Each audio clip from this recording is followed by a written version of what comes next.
Welcome to Conservatives Talk. My name's Justin, And I'm Jamie. and we wanted to say thank you for tuning in to our show, and we want to encourage you to continue to share uh, our productions through every form of social media that we have out there, and we want to encourage you to subscribe if you haven't already to our social media, and also we want to say if you feel led to be able to donate. It really would help us out and quite incredibly to reach an entirely new demographic and a new audience to allow for more people to hear exactly what needs or what needs to be put out there, or at least in our opinion, what needs to be put out there. Absolutely. So the issue that we wanted to discuss today, and is quite frankly, it's one of significant importance, and it's one of the major reasons why we even We started the show. yeah, exactly. One of the main reasons why we even wanted to do this. So it's simply about elections and getting more people to turn out for the elections. So let's talk a little bit about what happened in not just 2022, but 2018, 2016, 2014, and quite frankly, just about every election cycle going back that I can remember. Yeah, well, really and truly, if you think about it, it kind of starts before this, right? Yes, absolutely. I learned in Southern politics that when you go back to the first election after Reconstruction, you only had to get like 185 electoral college votes then. Mhm. And this is the first kind of real recognized time that election integrity came into play. There was a Southern Democrat who was leading the race. And to keep it short, the Northern Republicans did not want the Southern Democrats to win, so they basically rigged the election. And that's how, just long story short, that's how we got the postmaster general job and on the president's cabinet that year, and that's how the post office became so influential down here in the South. And that's how we started to really rebuild the South after Reconstruction. Fast forward to to 2021, which or excuse me, Let's go to- 2020. Well, we'll take it back a year. yeah, Just to really encompass the entire lead up into the proposed legislation that we're talking about. absolutely. So 2020, we had a presidential election. Not just a presidential election, we had an entire storm of events that, correct me if I'm wrong on this, but it almost seemed like it was a perfect storm. Yeah, it was a perfect So- storm if you Yes. are in favor of absentee ballots and random ways of voting and Mhm. different things that were potentially allowed arbitrarily in order for an election to occur. I feel like it was almost like a reconstruction in a sense of how we did our elections, all because of uh, you know a once in 100 year quote unquote virus. Yes, yeah, absolutely. So 2020 came around. We had the presidential cycle, and not just we, but there were several states throughout the union that called for absentee ballots to be mailed out discriminately, just Yep. sent out everywhere.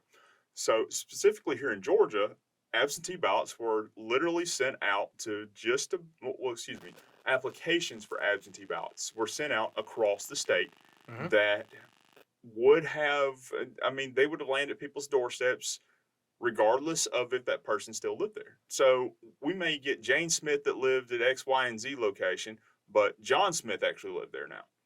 So you had people who could potentially be voting in under another name that did not actually live in that residence. And say Jane Smith moved to Alabama. Well, John Smith got 2 votes in that instance. That's correct, and there was no way that I was allowed to Legally, no. verify if Exactly. these people still lived here, even when their local electors, their other citizens inside that county, challenged it. Yes, and that's something we'll touch on a little bit later in the program. But so we had this mass, quite frankly, and a lot of this stuff, this mass fraudulent ballot initiative, and it was something that really no one had ever seen before, especially here in Georgia. Yeah. So it led to a lot of just distrust of the process overall, and it took a major toll, and we saw that with the 2021 runoff, didn't we? Yeah, absolutely. Absolutely, it really affected us come January, and between that and people just being scared to vote because they didn't think that Yes. their vote would count anymore. Hmm. It led to Georgia us losing our 2 Senate seats. I still believe that David Perdue won his race. I know the Loeffler race was a lot more contested. There were a lot more people inside of that, but I truly believe David Perdue won his race and shouldn't have gone to a runoff in January. I know the Loeffler race was a lot more contested. There were a lot more people inside of it. And so that's, that can be a little bit hard to tell. But I know David's race itself, if you, if we, something would have happened, if you take the absentee ballots out of it, there's potentially an issue to where, that a race would have, is truly fraudulent in my mind in a sense, and he should have won. Never would have had to go to January. Absolutely. Yeah. So let's talk a little bit about what led up to SB 202 as far as the entire process goes. Uh, we know that it was, or at least the House and the Senate had proposed a piece of legislation during their session that, well, one allowed for more things to be removed while others were kept in, and it quite frankly, it's the legislative process. That's the best way that I can put it. It's Yeah. a legislative process. It's a give and a take. Yeah. So a lot of the issues that you saw or that we feel that needed to be removed from the entire process overall ended up having to be maintained in there just simply from the point of if they did remove those, then the legal battles that would contest these or contest the legislation would take it far beyond a, a means to where it could actually be effective for an upcoming election. And I think overall I think it's a great bill.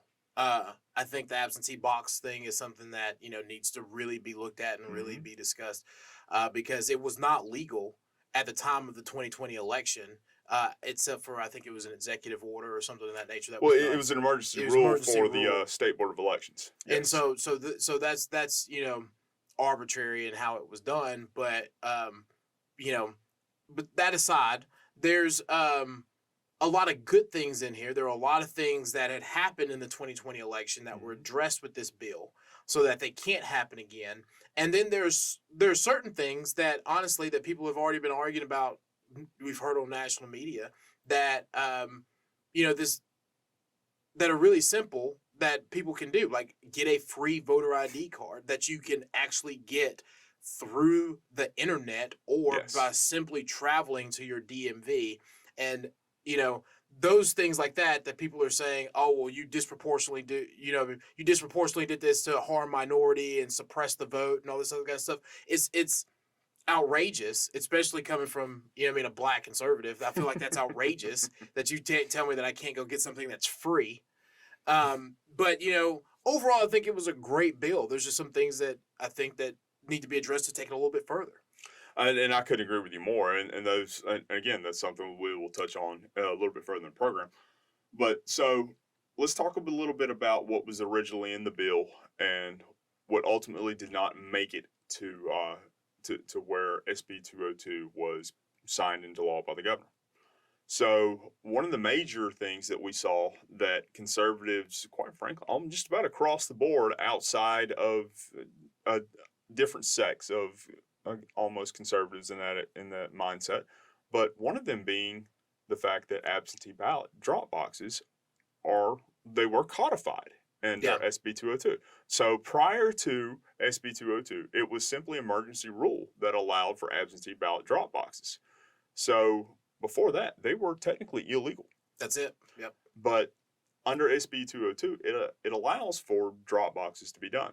Another thing that or that a lot of folks wanted to be addressed in SB 202, and quite frankly, particularly here in Northwest Georgia, was that absentee ballots themselves being just able for anyone without an actual excuse or reason why they could not show up to the polls and vote in person, or even still early vote in person. Yep. So those were two of the big issues that were brought up that were initially proposed under SB 202, but were ultimately cut from the actual bill itself. As I said before, it's a lot of give and take. They had to make some compromises in the sense that they did not want to have their this bill and this piece of legislation tied up in the legal process, because quite frankly, Stacey Abrams' sister, who's a federal judge, if someone had sued, they got her as a judge, she would have issued a stay in her sleep, and before anyone could, she would have issued a stay before they even finished filing the suit. That's correct. And you know, being a federal judge, we could have stopped it beforehand. So I Yes. think the assembly, you know, Republican led assembly as a whole, did a great job in doing what was necessary to get this through. Mhm. And you know, there are a lot of things that were talked about, or we can, you know, still talking about previously. A lot of concerns with, you know, early voting of people who can't get to the polls. Well, now you have, you know, mandatory early voting days for a Sunday. Yes. Additional Saturday days. Mhm. We were the only state in the country that allows for this many days for someone to come out and early vote. Yes. And I didn't realize that a lot of people didn't know this, but I want to make sure that we at least tell everyone that if you have a work situation to where you feel that you can't go vote, it's your civic duty to vote. You can go to your employer and tell your employer that you will be late, or you just Mhm. need some time away for a little while to go make sure that you vote. So I think like that's important that we really get that in people's minds and let Yes. people know that, because this whole idea of, well, I had to work, I won't be able to make it, that's not an excuse, because the reality is they legally have to let you. Mm-hmm. Which kind of also will bring us into another subject we're going to talk on, Yeah. or we're going to talk about here in a little while, or at least in the third segment of our show. Quite frankly, future legislation that has already been dropped, and what the implications of that are, and quite frankly, whether or not it was actually a valid Are attempt you, to are you really remove doing, is something, he or really if it's doing just this? a shell of a game. Is he really doing this? But so yes, those are the topics that we really wanted to touch on as far as leading into where we're wanting to go with this overall, because it's something that quite frankly is going to affect every single Georgian, not just at the statewide level, but it's going to affect everybody in their local towns. Every law that's passed locally, or every ordinance that's passed, affects you far more than what the federal laws or the state laws passed. That's correct. Local laws affect you more in your day-to-day life than any other piece of legislation that's passed. So these or SB 202 is not just going to affect federal elections, state general assembly elections, or district elections. It's going to affect your county commissioners. It's going to affect councilmen, your city yes, commissions, exactly. every single one of them. It's going to affect Municipalities. your Yeah, it's going to municipalities affect in all of them. general. It's going to affect every Mhm. aspect of our lives, and you know how people get out there to vote. So we just want to make sure that, you know, especially on the first show, that it's really important that we highlight the importance of this bill and how great it actually is, Yes. as well as some Yes. flaws. Yeah, well, there are some Some flaws. flaws. You saw my pause there for a moment. Yeah, he knew I was coming in with that one. There are some significant flaws with this, at least from my perspective, being that I'm a little bit more, I guess, gung-ho and aggressive about things. My previous comment about, you know, the absentee ballots and the fact that they felt like they couldn't remove them. No, cut them loose. Get rid of them. Take the challenge to court. Yeah, I don't like the boxes. But I will say, we hope that you stay tuned. We're going to actually break down SB 202 and go through and hit the highlights as far as what is actually in this legislation, and talk a little bit about what these pieces, or at least these main topics, and how they're going to affect not just the statewide and federal, but how they're going to affect the local legislations. So we'll be right y'all, back I after. hope y'all stick around. Well, welcome back. Hope you enjoyed the break.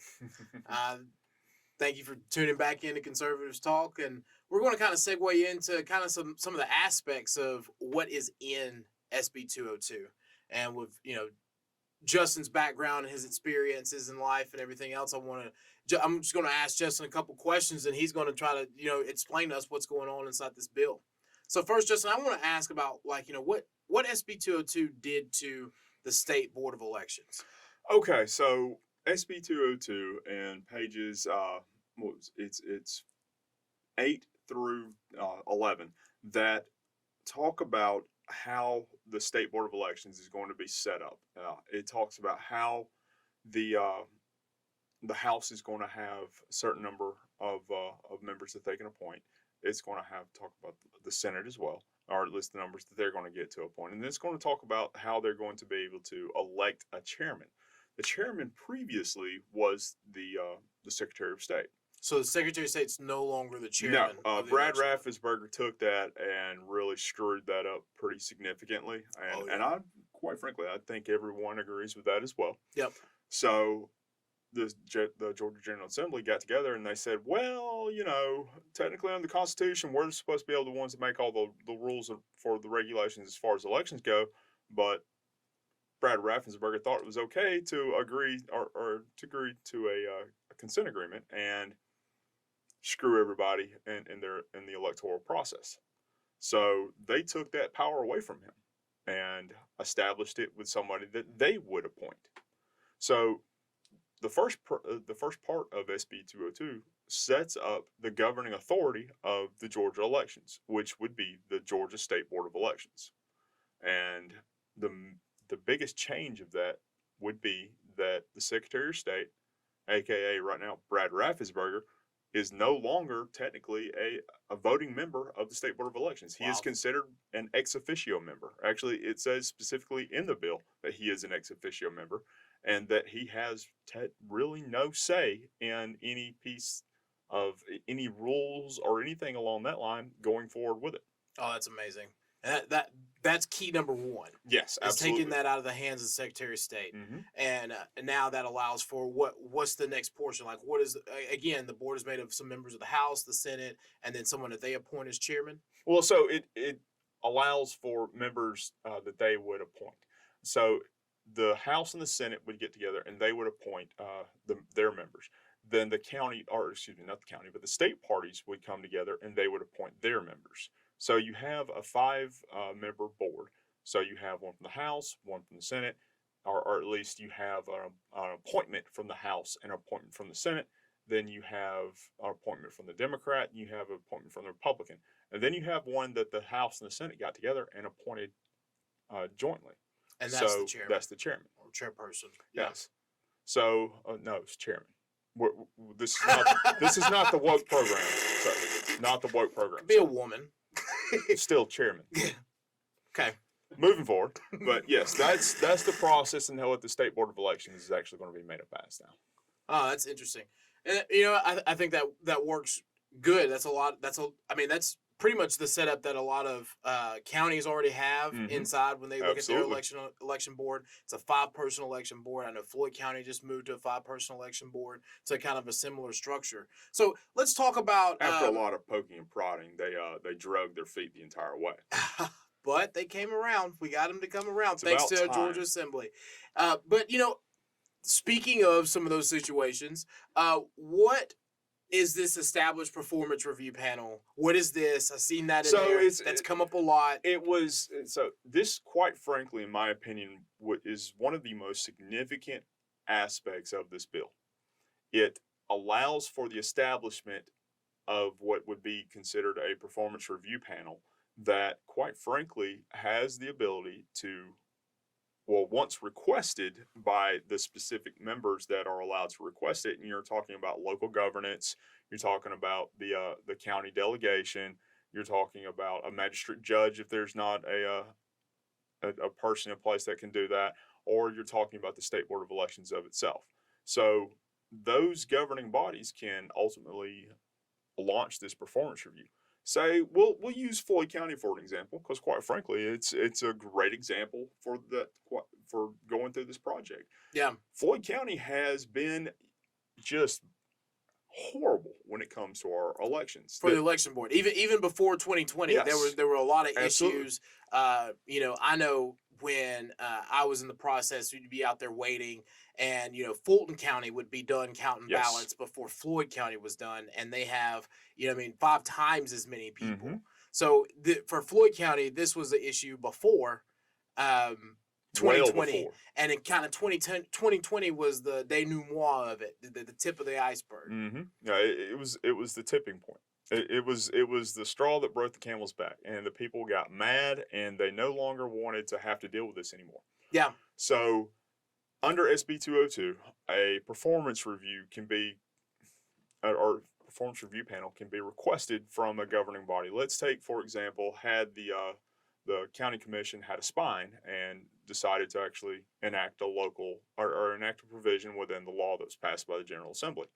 So they would have sent up a request to the State Board of Elections that would requested, hey, we know that or we believe that there might have been some issues going on within our elections, and we are requesting that someone come down and review the process and take a look at what happened. And if there were a significant amount of screw ups and if there were a significant amount of issues and problems, then we understand that y'all have the authority in removing the people that we appointed just simply because of incompetence. So I still think that the Floyd County Commission would have done it if they had gotten better advice, but that's a whole other topic. So explain though. Speaking of that, explain what the difference in between them enacting their own performance review, because that's something that came up with this Floyd County issue. Them enacting their own performance review versus passing a resolution that allowed for SB 202 to be enacted and the state perform the performance review. Yes. So as of right now, the only county that has really enacted this is Fulton County, and we all know the debacle that Fulton County has been under. So Floyd County would have been the ultimate test case, and as far as using this bill in an effort to increase voter integrity or voter confidence overall. What you mean by that is because the House delegation did that, but you're saying that if the county commission had done it, then Floyd County outside of Fulton would have been the only other place that this has been enacted since the law was passed. Yes, exactly. So it would have allowed the local governance to do it as opposed to the state. Mm-hmm. So no one had tried it at that level yet. And Floyd County being an extremely conservative county. Yes, there are some parts that are very left-leaning. But I mean, polling, it's 73 to 75%. Exactly, exactly. But still, it's a very conservative county. I mean, there's no question. Floyd County's not going blue anytime soon. Without a doubt, which is why to have such election issues was hard to stomach, yes. Honestly, because or even hear what some people were trying to say. Like this wasn't like a power grab or anything or any issue. This was really trying to fix the process and uphold the integrity for everyone. Yes, absolutely. So it's significant to note that they had the opportunity to do that, and they chose, as opposed to following the law that was just passed under SB 202, they chose to do a peer review, which quite frankly was a lot like an internal review, simply because the election board members had already reached out to the surrounding counties and asked if they would be willing to participate in this. So they already had tainted the entire process to begin with. Now there was nothing pure about this. It was a tainted process for what they agreed to do from the beginning. They claimed that, it wasn't that we are going to participate in any of this, or at least the election board members. Floyd County wouldn't have anything to do with it. Well, quite frankly, they're the ones that had previously reached out to these other election board members and said, "Hey, would you be willing to come in and review our process?" Which is why it was such a disheartening, because it was the election board who wanted their friends to come in and review them, which would have give them some tweaks but not really changed anything. Not just that, having the state come in and actually enact the law. Yes, and have consequences for their actions. That's the most significant part of it all. Under SB 202, there are consequences for a local election board's actions. If they screw up the elections, say for instance, lose 3,000 ballots in, quote unquote, temporarily, and potentially have never found them without a hand audit and recount, they would not have had their positions would have been secured under the quote unquote peer review. However, under the performance review in SB 202, the State Board of Elections sending in this panel, every single one of them would have been fired and would have would have known the disgrace that they are. And I will say this, they are an absolute disgrace for what they did. Well, thank God for our House delegation. Yes. You know, for recognizing what was going on before the vote even happened.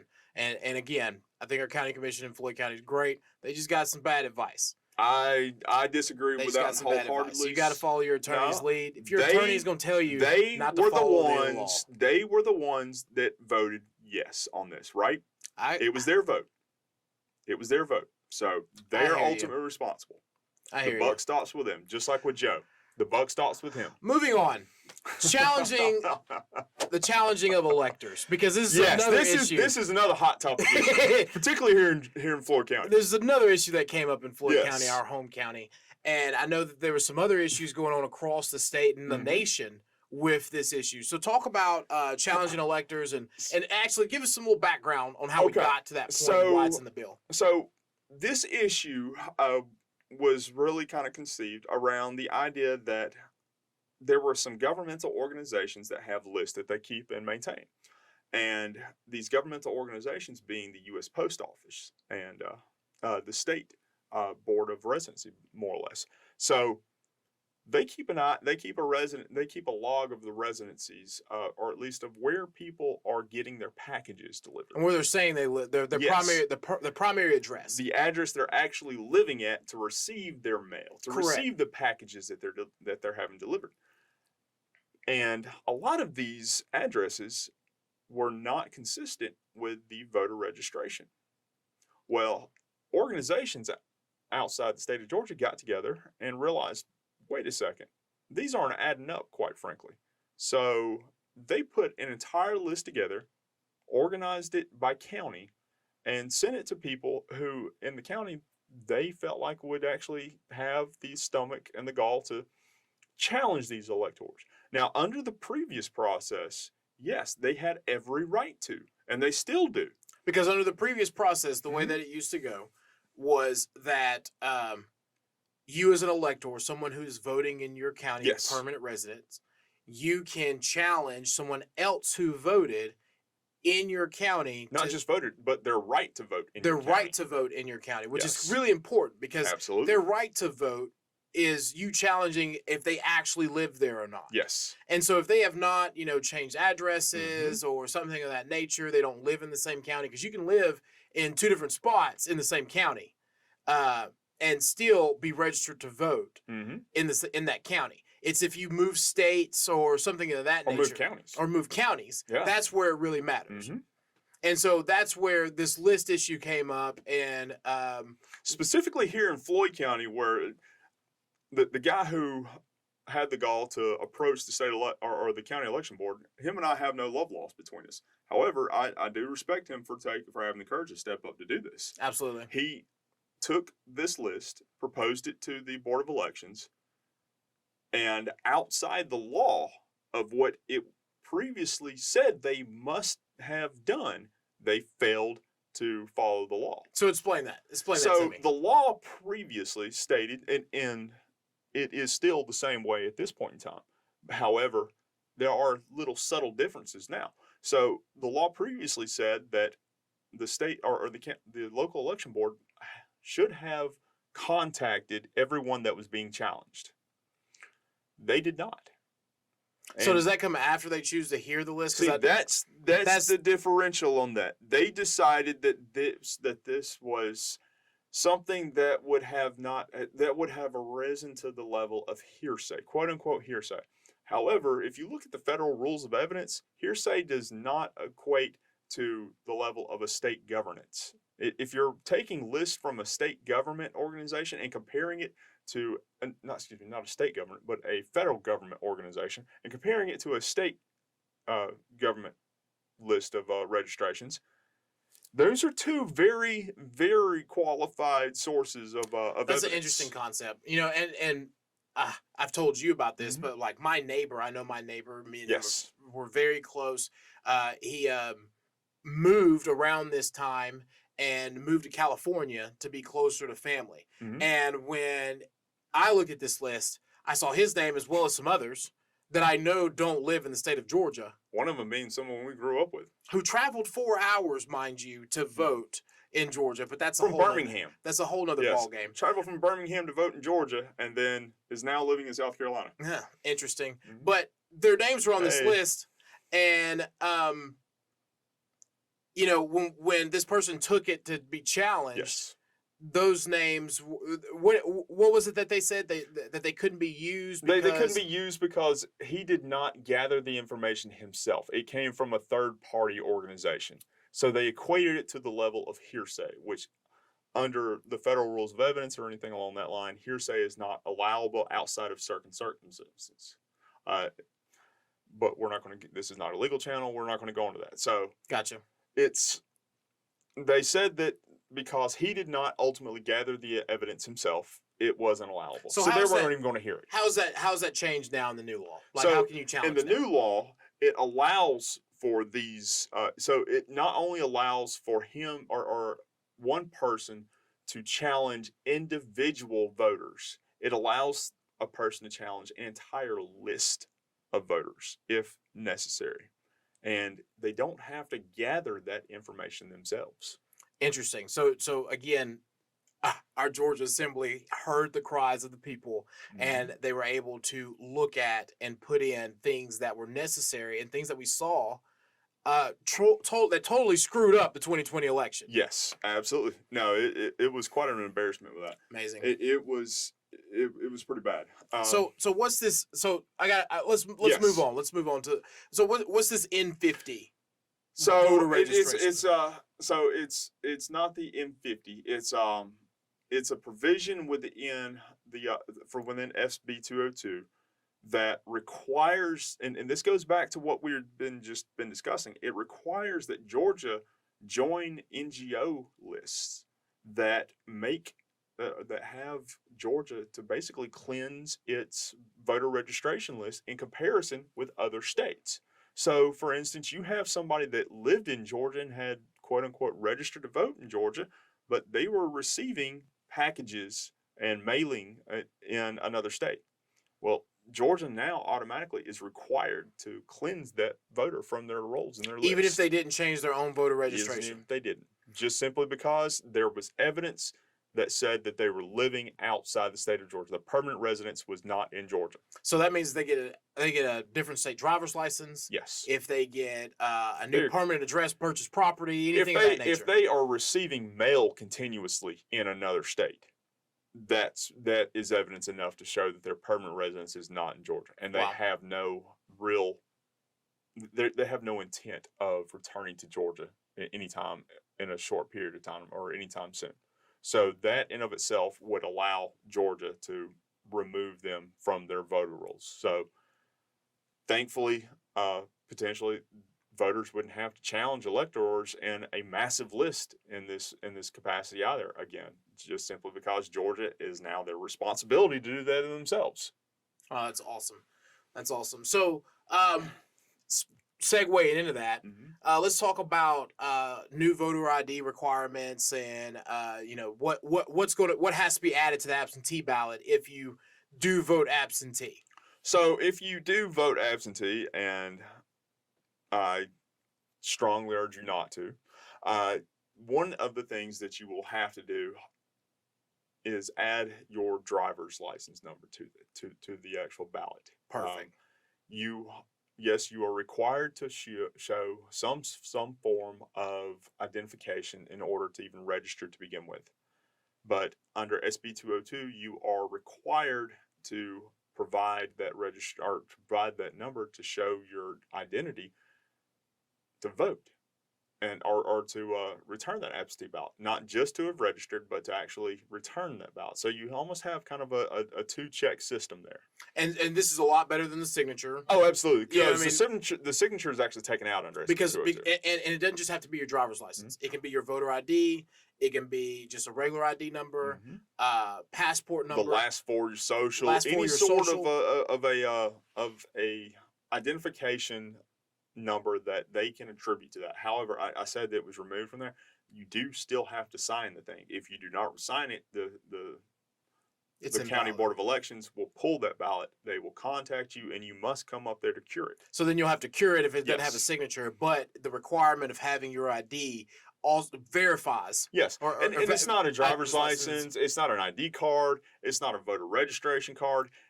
You can have any number of those, and if quite frankly, you can vote without any of those. You just have to go back and cure it. You have to go back and be able to prove and provide information that shows you are who you say you are, and you are the person that has the right to vote in here. Which is valid. I mean, you got to do it if you like.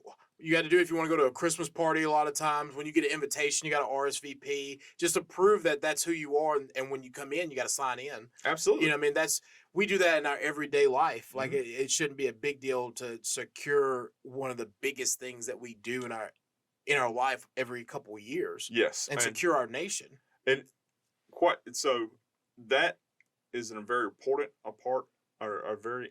part of SB 202, but it's not quite one of the more significant parts. And when we come back, we're going to take a quick break right here. But when we come back, we're going to talk about one of the most significant parts of the entire bill here.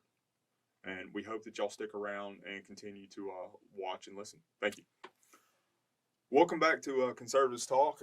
We had left off previously talking about one of the most important provisions within SB 202, and quite frankly, one of the most controversial pieces within this piece of legislation.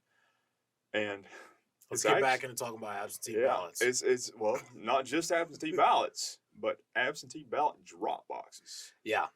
See, the drop box thing, that's where my it's a pretty heartburn hot really issue comes right from. now. Yeah. So there has been a Georgia General Assembly legislator. I won't give him the credence of giving him a name, but he's filed a piece of legislation that would ultimately remove absentee ballot drop boxes from the state of Georgia altogether. And kudos to him for doing it, but like, was this a political stunt? And we're not going to say the person's name, like Justin said, but you know what? Like, you can Google it and find out. It's out there. And was this just a political stunt because to try to get some brownie? Like, why not wait a couple weeks for the assembly to reconvene in January? So it was filed. It was filed in an effort to be brought up within the next General Assembly, or when they reconvene. Mm-hmm. However, this is unquestionably a political stunt, and it's unquestionably a political stunt because he's running against a very right-leaning conservative, and he's running for an office that's outside of the office he's in now. So it's an effort to really kind of bring him more into light of he's the real conservative, and he's going to fight for what everybody believes in, and he's going to fight for all the good stuff that's supposed to be out there. However, it's to really get his name at the top of the sponsor list, isn't it? Exactly. Which, I mean, quite frankly, it's already there. It's a good idea. Like, I mean, but like now whoever comes in or however the bill is Mhm. modified, whoever co-sponsors it or anything in the assembly, this person's name is going to be right at the top. Yes, absolutely. Now, I will bring up that we mentioned earlier in the show about how SB 202 is a culmination of a lot of different bills that were filed. Mm-hmm. SB 202 was co-written by the state assembly person that is running for this office. However, they neglected to leave out the part of the legislation that they are now proposing to remove. So I think I follow you on that. yeah, SB 202 contains. So he was a co-signer on SB 202. No, he was the original. He was the original writer. sponsor. Yes. Of SB 202. Yes. But part of the bill that he originally wrote for SB 202 is now not even in his addendum to SB 202. Yes. So he is now voting, or he is now trying to have provisions of his own law removed. Hmm. Tell me that's not a political stunt. That's insane. Change of heart. If You only, see it if all the time only. in politics. Yeah, If well, only, if only. yeah. You So have change of hearts when it comes to polling numbers, yeah, that's or what at least most in response to polling numbers. that's what most politicians tell you.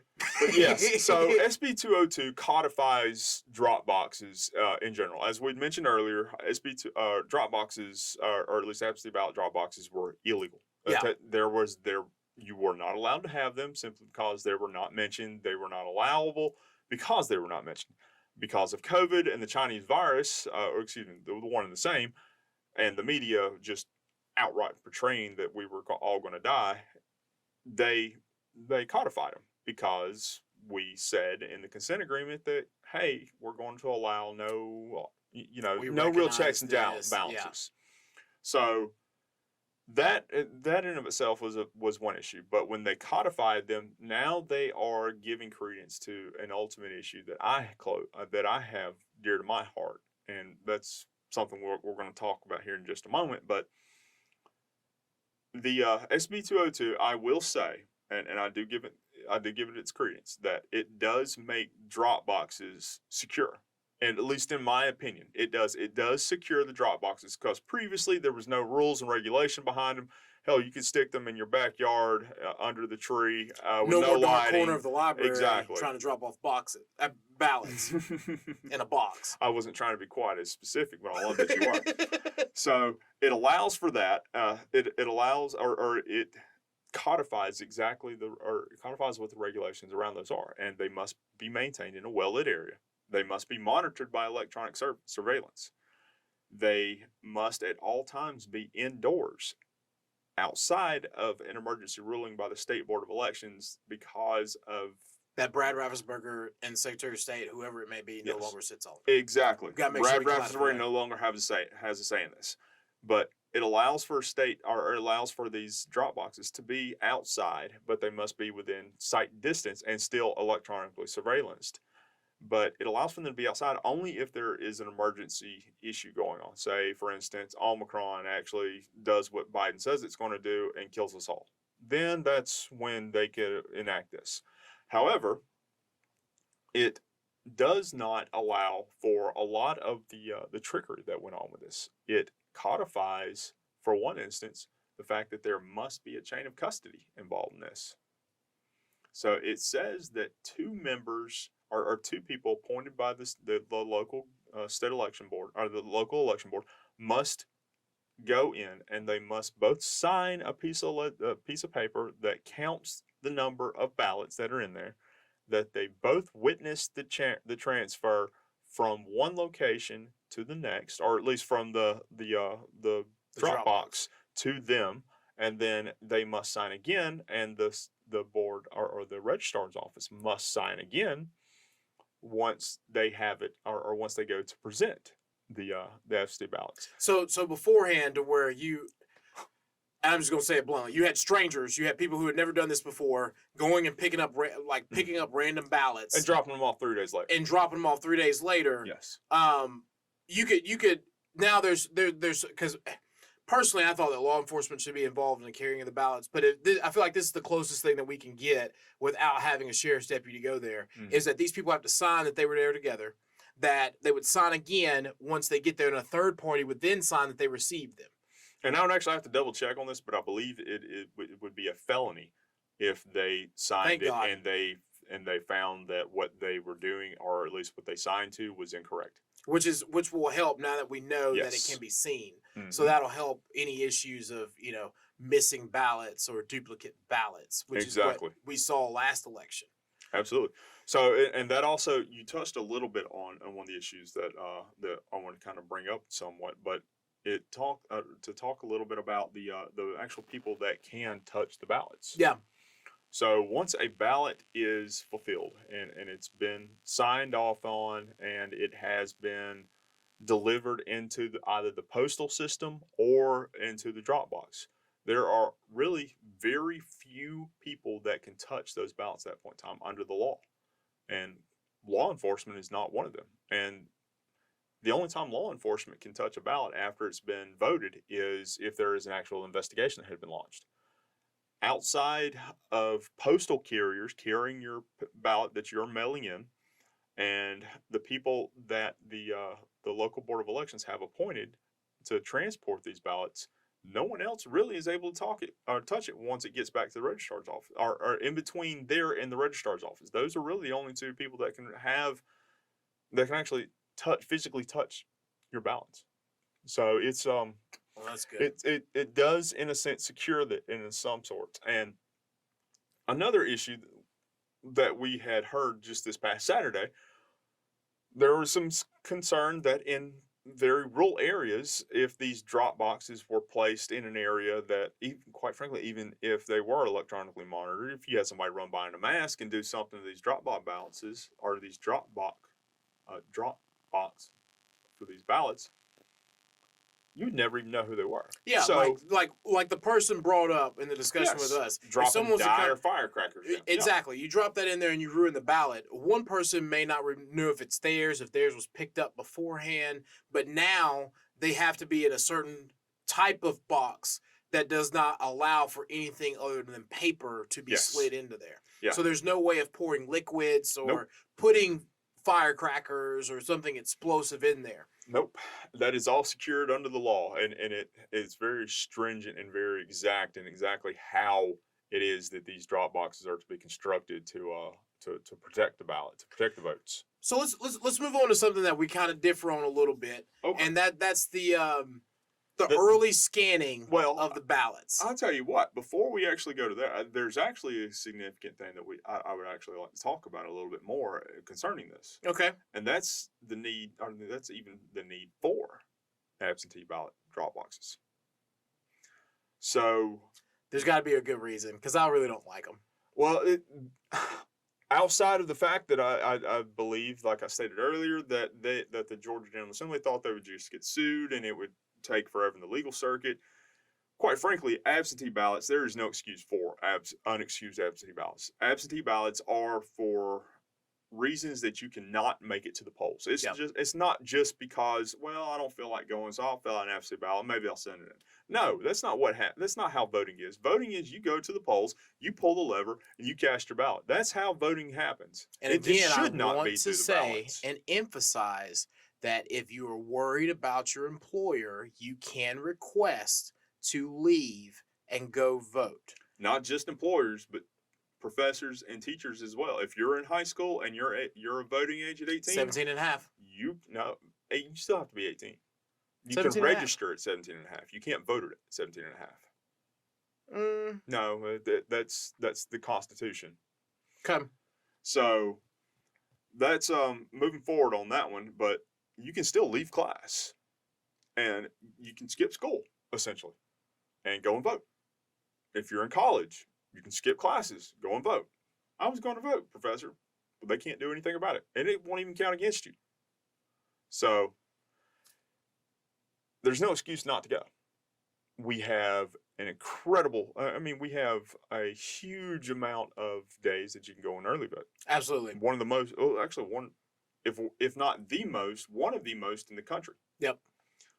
And not just weekdays, but we have the weekends. We have Saturdays. We have Sundays. Actually, SB 202 codifies that Sundays have to be allowed. So the need for absentee ballots are just, it's an antiquated, or unexcused absentee ballots are antiquated. So we need to move towards the excused absentee ballots only. We're going to have to look at this 17 and a half thing because I'm pretty sure you can register. You can register to at vote. 17 and a half, And but you you can- cannot vote at 17 and a half. You have to be 18 to actually cast a ballot. Let's look into that and we'll Okay. follow up with that. But again, let's move on to the scanning. And next episode, I'll tell you I told you so. We'll see where we go with that. Okay. So let's move on to the early scanning of ballots. Okay. So SB 202, because we saw a huge backlog of ballots, and rightly so, because of all the absentee ballots that were sent around, because of Brad Raffensperger, Enola Gay, A-bomb, the absentee ballot A-bombs that he dropped on the stage. which is absolutely ridiculous. 'cause Yes. There's no reason. There's why no to do reason statewide to mail send outs. them out to everyone regardless was of registered. you know what I Yes. mean. Like that's because I know from like I'll tell you a personal story. I never received mine. I never received the application, Mhm. but I had to go cure my ballot because when I got to my polling station, it said that I received an absentee ballot application. So I was not allowed to vote at my polling station. I had to fill out a separate ballot and then go cure it at the elections office to make sure that mine was received. Mhm. Yeah, it created complications that should not have been there to begin with. Absolutely. It was ridiculous. But so it it really kind of in a way it cuts down on that issue, but at the same time it brings up other issues and it brings up other possibilities that could happen. So 3 weeks prior to the election day, the third, let's see, 3 Mondays prior to the actual election day, it allows for local board of registrars to begin opening the actual security envelopes that the absentee ballots contain. Your actual ballot can then be removed and scanned. Scanned but not counted. Well, scanned but not counted. Yes, under the law it says that you cannot. However, we all know that there are It's multiple gonna tally it ways anyway. that exactly. It's gonna tally I mean, it anyway. it's like Dominion scenes are not connected to the internet. Yeah. So we all know how that went. Yeah. So they're saying that yes, it's going to alleviate the backlog, and it's not going to allow a candidate that say is 500 votes behind to be able to rally 600 voters all of a sudden on election day to come out overwhelming numbers and beat the candidate that they were losing to by 100 ballots. Well, like that was the big thing on election night. A lot of people felt like, you know, what I mean, they one person, President Trump, was leading Mhm. when, you know, they went to bed and then they wake up and it says that Joe Biden was president. And a lot of that had to do with the fact that in many counties, especially in Georgia, absentee ballots are counted after the ballots that were counted on election day for people who went out on election day and voted.